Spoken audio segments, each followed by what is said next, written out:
Hello everyone, it's Act 17 Apologetics again here at Dearborn, Michigan.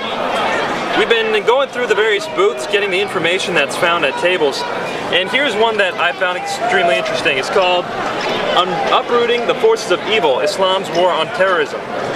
Now when we go through the pamphlet, we see information provided that Muslims are against terrorism, against fighting, against violence whatsoever. It quotes chapters of the Quran, using them as information that says that the Quran does not promote violence. For example, Al-Ma'idah verse 32, it says, "It would be as if he killed the whole of mankind, and if anyone saved a life, it would be as if he saved the whole of mankind." In addition, it quotes verses against suicide bombings, such as Surah Al-Nisa verse 29, "Do not kill yourselves." Thus, this pamphlet uses Quranic verses and sources to show that violence is not allowed, and it also uses hadith without giving any of the references. For example, Abu Bakr saying, "Do not kill women or children or a senile person, do not cut down fruit-bearing trees, etc." Also Muhammad saying, "Whoever intentionally kills himself will be punished in the fire of hell."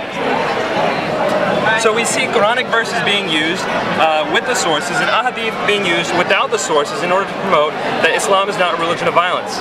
That's what this pamphlet says. But I wonder what this book has to say about the issue. When we turn to the Quran, we see something entirely different. What we see is violence, the verses that promote violence. For example, chapter 9, verse 29 of the Quran.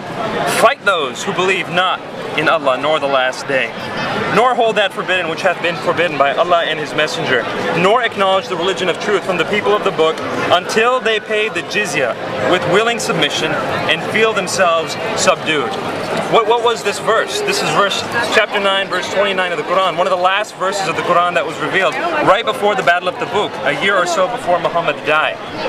So, the final marching orders of Islam is actually to kill people. What do we actually see in the ahadith as well? We see Muhammad saying that jihad is of greatest commandments in Islam. That jihad is something worth dying for, and it's in fact the best thing in life. That the only reason Muhammad would ever come back to this world would be to die again in jihad, and then he hoped he'd come back to die again. These are the ahadith we find in Sahih Sittah. This pamphlet is telling us other things. Now, the fact of the matter is, either the pamphlet is something that was written sincerely, truthfully, or it's deception.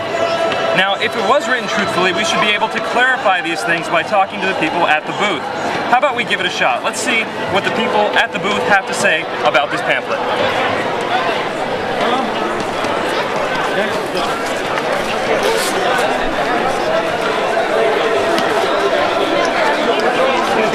Go around the tent, man. Go around the tent.